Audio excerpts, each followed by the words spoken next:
I apologize for the lack of updates of the past few weeks, but I've just not had the time to edit new videos.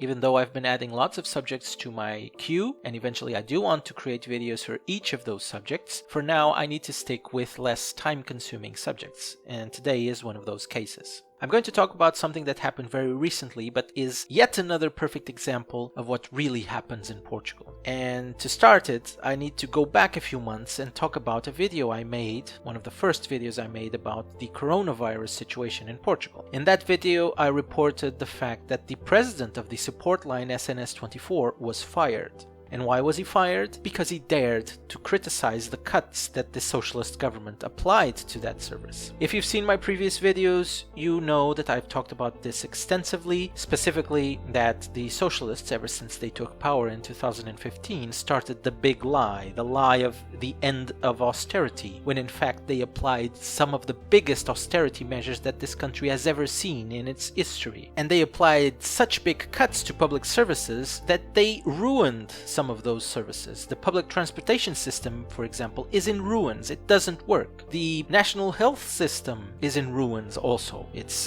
barely functioning. It's not as worse as the public transportation, but it's barely functioning. And that was visible during the pandemic, because even the most basic stuff was missing, even though the government was claiming that they were prepared for a long time and they were doing all sorts of orders for the material that they claimed wasn't missing, but they were still ordering it. All sorts of cuts were applied to public services, and one of the services that was affected was precisely SNS24. This man dared to criticize those cuts, and he was immediately fired, because that's like a deadly sin in Portugal. You cannot criticize the socialists, even though that's the reality. So fast forward to today, and we know that another person that dared to go against the socialists was also removed from her position. In the past few months, you've seen many videos about the coronavirus situation in Portugal in my channel, and I covered extensively the lies that DGS, which is the institution that handles health matters in Portugal, the lies that DGS spread. No doubt because they were getting instructions from the socialist government. I very much doubt that the people at DGS wanted to lie, but they were instructed to do so, because if they don't do it, they will be fired. And so DGS lied about the number of infected people, they lied about the number of dead people, they lied about the number of daily tests, they lied about everything, because that's what the government wanted. The propaganda was that Portugal was one of the best countries in the world handling the pandemic. That was a lie, because when all of this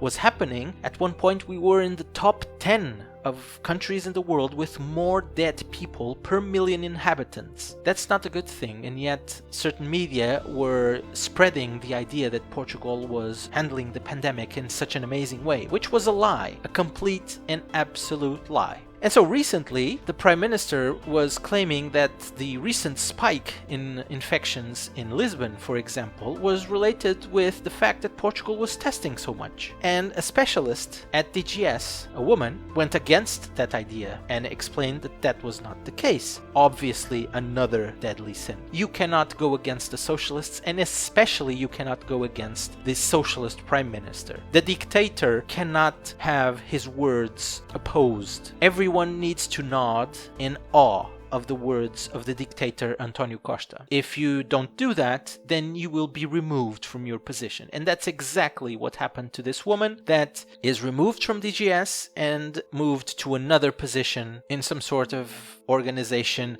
attached to the UN. And the official statement was that this move was programmed for months, but that's a lie. Because if you program something months ago, then you should already have a replacement for this person, but you don't. You have no replacement for this person. Plus, this woman made a tweet after knowing that she was being moved, and she was thanking everyone at DGS for learning so much, all the good and bad moments, etc. And then she claimed this. She said that she learned at DGS how important it is to have strong and impartial health policies. And then she adds a question. Let's build that? Which clearly implies that Portugal doesn't have strong and impartial health policies. Because if anyone goes against what the government claims, and especially the Prime Minister claims, then they will be removed. Their opinion is not wanted. They may be specialists, but they cannot go against the words of the dictator António Costa. So this is the reality in Portugal. This is what happens when you go against the socialists.